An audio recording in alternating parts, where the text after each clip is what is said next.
अस्सलाम वालेकुम, आदाब। आज बात करेंगे हमारे एमएलएज़ की। जो हमारे मेंबर ऑफ लेजिस्लेटिव असेंबली हैं, उनका ये कहना है कि हमारी सैलरी को डबल कर दिया जाए क्योंकि उनका गुजारा 1.5 लाख में नहीं हो पा रहा है। और जो पैनल बनाया गया था इस चीज़ के लिए कि सैलरीज बढ़ानी है कि नहीं बढ़ानी है, उसमें किसी एक पार्टी के लोग नहीं हैं, एक पार्टी के एमएलएज़ नहीं हैं। उसमें एनसी के भी हैं, बीजेपी के भी हैं, पीडीपी के भी हैं, इंडिपेंडेंट भी है। और सारे एमएलए ये चाहते हैं कि उनकी सैलरी डबल हो जाए। हमें इस बात से कोई ऑब्जेक्शन नहीं है। इस बात पे वी हैव नो ऑब्जेक्शन कि अगर उनको अपनी सैलरीज हाइक करनी है, डबल करनी है, तो हमें इस बात से कोई एतराज़ नहीं है। लेकिन एक सवाल हम ज़रूर पूछना चाहते हैं उन्हीं एमएलए से कि अगर आपका गुजारा 1.5 लाख में नहीं हो पा रहा है तो हमारे उस नौजवान का क्या हाल होगा जिसके पास ना नौकरी है, ना प्राइवेट में जॉब है, न गवर्नमेंट जॉब है।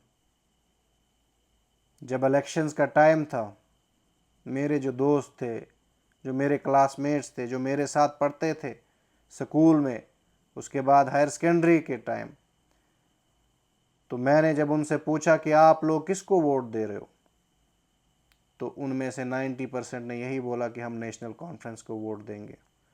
तो जब मैंने रीज़न पूछा उनसे कि क्यों, क्योंकि मैं तब भी नेशनल कॉन्फ्रेंस के खिलाफ था, तो उन्होंने यही कहा कि उमर अब्दुल्ला साहब ने हमसे वादा किया है और 1 लाख नौकरियां देने का वादा किया है, और जिसको सरकारी नौकरी नहीं मिलेगी और जो पढ़ा लिखा होगा उसको 6,000 रुपये बेरोज़गारी भत्ता मिलेगा स्टाइपेंड की शक्ल में। तो लोगों ने यही उम्मीद लगा के असेंबली में आप लोगों को भेजा था। जब आपका गुजारा 1.5 लाख में नहीं हो पा रहा है तो हमारे एमएलएज़ चाहे किसी भी पार्टीज़ के हो, उनसे ये रिक्वेस्ट है कि आप लोग इन बेरोज़गार नौजवानों का भी सोचो। इनका कैसे गुजारा हो पा रहा होगा। एजुकेशन डिपार्टमेंट में अगर मुझे याद है शायद 2013 के आसपास लास्ट टाइम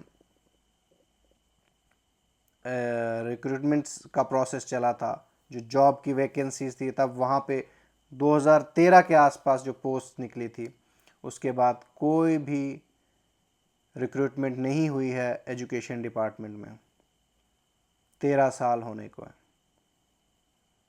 ऐसा नहीं है कि हर जगह वैकेंसीज है ही नहीं, वैकेंसीज हर जगह हैं। अगर वैकेंसीज नहीं है तो ये गवर्नमेंट टीचर्स कहाँ हैं? जहाँ पे मैं अपने स्कूल्स देखता हूँ, प्राइमरी स्कूल्स में 1 टीचर, 2 टीचर जहाँ 5 टीचर्स मिनिमम होने चाहिए थे। मिडिल स्कूल्स में 4 टीचर जहाँ पे 8-9 टीचर्स होने चाहिए थे। हाई स्कूल्स में 4 या 5 टीचर्स तो वहाँ 10-12 टीचर्स होने चाहिए थे। तो वैकेंसीज तो हैं, लेकिन क्या चीज़ है जो आपको रोकती है इन पोस्ट्स को एडवर्टाइज करने से, वो मेरी समझ से बाहर है। दूसरा, जो 2 इम्पॉर्टेंट डिपार्टमेंट्स हैं किसी भी सोसाइटी में, एक हो गया हेल्थ, दूसरा हो गया एजुकेशन। अगर मैं हेल्थ डिपार्टमेंट की बात करूं तो यहाँ क्या वैकेंसीज नहीं है? मैं डॉक्टर्स की बात नहीं करूंगा, चलो डॉक्टर्स की पोस्ट निकलती हैं, उसमें से आधे से ज़्यादा ज्वाइन ही नहीं करते हैं। मैं खुद गवर्नमेंट जॉब नहीं, मैंने प्रेफर ही नहीं किया गवर्नमेंट जॉब करना, क्योंकि सिस्टम ही इतना बेकार है, वहाँ पे आपको काम नहीं करने दिया जाता।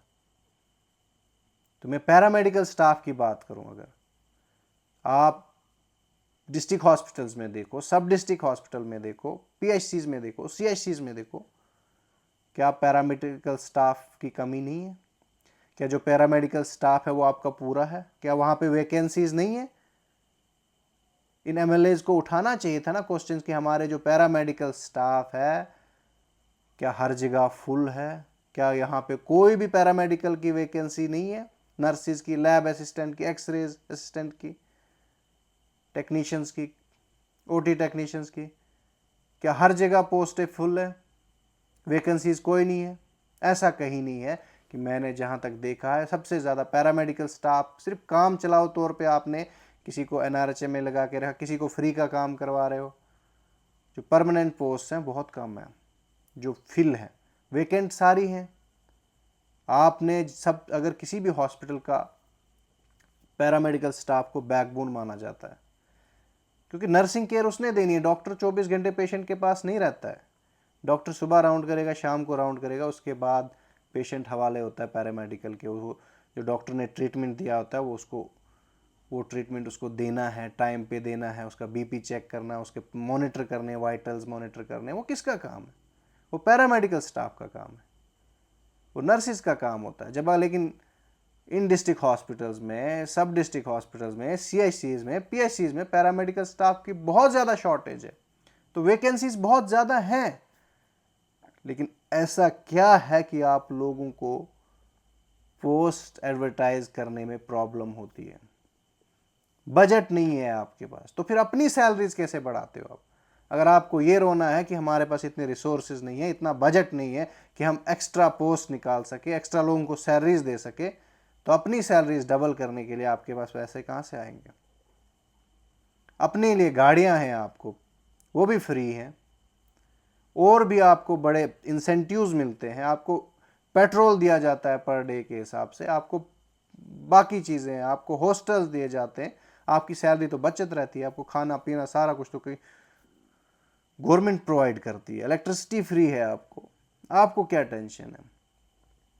टेंशन तो इस गरीब को हो ना, इस नौजवान को है जिसके पास बेरोजगार, वो जिसके पास रोजगार ही नहीं है। जब आपका गुजारा 1.5 लाख में नहीं हो पा रहा है, तो इन लोगों के बारे में भी सोचो जिनके पास रोजगार ही नहीं है। आज का दिन कहीं से अगर इधर उधर करके कहीं कमा लिया, कोई मजदूरी कर रहा है, कोई कुछ और करके थोड़ा बहुत कमा रहा है, 400 रुपये 500 रुपये, तो शाम को वो ख़त्म हो जाता है, घर भी चलाना है। और काफ़ी लोग ओवर एज हो रहे हैं, अब उनको जॉब्स नहीं मिल रही। एजुकेशन डिपार्टमेंट में जॉब्स नहीं आई, कब से नहीं आई? अगर आपके पास बजट नहीं है तो आपने 4-4 5-5, एक एमएलए के साथ 4-4 5-5 सिक्योरिटी वाले होते हैं, एक और गाड़ी होती, 2 गाड़ियाँ होती है, एक सिक्योरिटी वाली गाड़ी होती है, एक अपनी गाड़ी होती है। और उसके बाद 5 लोग जब आपके साथ होते हैं, और एक आपका पीए हो गया, उसको भी सैलरी होती है। 5 लोग आपके पास हैं जो सिक्योरिटी वाले लोग हैं, कम से कम 70-80 हज़ार वो भी लेते हैं एक एक बंदा, 3-4 लाख रुपए वो हो गया जो आपके साथ सिक्योरिटी। आपके ऊपर मंथली कम से कम 12-15 लाख का खर्चा होता है गवर्नमेंट का। हमें इस बात से कोई एतराज़ नहीं है, आप हमारे लिए काम करने के लिए आपको भेजा है, आप डिज़र्व करते हो, आप सिक्योरिटी भी डिज़र्व करते हो, आप रिसोर्सेज जितने भी यूज़ करो आप, लेकिन इस गरीब का भी तो सोचना पड़ेगा ना आपको, उस नौजवान का भी तो सोचना पड़ेगा ना आपको, जिसके पास कुछ नहीं है, जिसके पास रिसोर्सेज ही नहीं है, ना बिजनेस अपॉर्चुनिटीज़ हैं। अगर मैं अपने रामबन की बात करूं, यहाँ जो फार फ्लंग एरियाज़ में रहने वाले हैं लोग हैं ना, उनके पास बिजनेस अपॉर्चुनिटीज़ हैं। क्या बिजनेस करेंगे हम? मार्केट में कहाँ मिलेगा इनको दुकान है बेचारों को? ये रामबन मार्केट हो या बानीहाल मार्केट हो, पहाड़ी को कोई दुकान भी नहीं देता। ये हकीकत है, जो पहाड़ में रहता है उसको कोई दुकान भी नहीं देने को तैयार है मार्केट में। और क्या बिजनेस करेगा बेचारा? कहाँ से कमाएगा? मजदूरी करेगा, पीएचडी करके मजदूरी करेगा, कर रहे हैं। क्या करेंगे? आप लोगों ने इस वहाँ पे खड़ा कर दिया है कि जहाँ पे कोई और काम है ही नहीं। एग्रीकल्चर की बात करूँ मैं, हमारे साइड में फ्रूट्स होते हैं, जो कि आप फ्रूट्स का कोई बिजनेस करें, न इतने कोई फ्रूट्स निकलते हैं, ना ही कोई ऐसा हमारे पास क्रॉप है। मक्की निकलती है, वो कोई खाता नहीं, उसमें जो भी मेहनत होती है वो वेस्ट ही हो जाती है। बाकी हमारे जो नौजवानों के पास कोई रिसोर्स नहीं है, उनके पास एक ही आस होती है गवर्नमेंट नौकरी की, वो भी आप लोगों ने दी नहीं। तो मैं उम्मीद करता हूँ एमएलएज अपनी सैलरीज बढ़ाए, उसमें हमें कोई एतराज़ नहीं है, we have no objection, but you have to think about those who don't have any resources. आपको ये सोचना पड़ेगा उस नौजवान का भी जिसके पास कुछ नहीं है। शुक्रिया।